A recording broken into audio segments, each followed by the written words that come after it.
All India Muslim personal లా board ఆధ్వర్యంలో ముస్లిం పెద్దలు విజయవాడలో సమావేశమయ్యారు.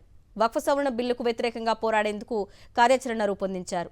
వక్ఫ్ సవరణ బిల్లు రద్దు చేసే వరకు పోరాడాలని నిర్ణయించినట్టు తెలిపారు ఆల్ ఇండియా ముస్లిం పర్సనల్ లా బోర్డు సభ్యులు. వక్ఫ్ భూములు ముస్లింలకు పూర్వీకుల నుంచి వచ్చినవని, వక్ఫ్ బిల్లు ముస్లింల హక్కులను హరిస్తుందన్నారు. ఈ బిల్లు రద్దయ్యే వరకు పోరాటం కొనసాగిస్తామన్నారు. వక్ఫ్ అమెండ్మెంట్ బిల్ 2025 పార్లమెంటు ఉభయ సభల్లో కూడా అది చట్టం అయింది. నిజంగా ఆ రోజు భారతదేశానికి ఒక చీకటి రోజు. ఎందుకంటే భారత రాజ్యాంగం ఏ హక్కులైతే మతం ప్రాతిపదికన, వ్యక్తి ప్రాతిపదికన అందించిందో ఆ హక్కులను కాలరాసేటువంటి ఒక భయంకరమైనటువంటి నిర్ణయం జరిగింది.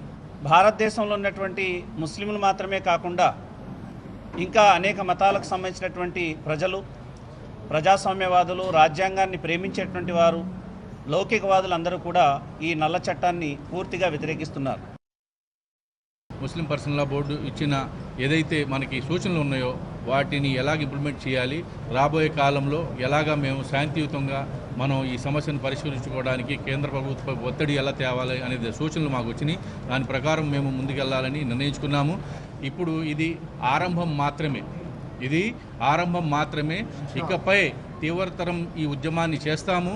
దేనికైనా ఎంతకైనా మేము తెగిస్తాము. అంటే శాంతియుతంగా మనం రాజ్యాంగం కల్పించిన మన హక్కులను మనం కాపాడుకుంటూ రాజ్యాంగ పరిధిలో మేము దేనికైనా సిద్ధంగా ఉన్నాము. మేము ఎన్ఆర్సీ సిఏ తరహాలో మేము ఈ ఉద్యమాన్ని తీసుకెళ్తాము.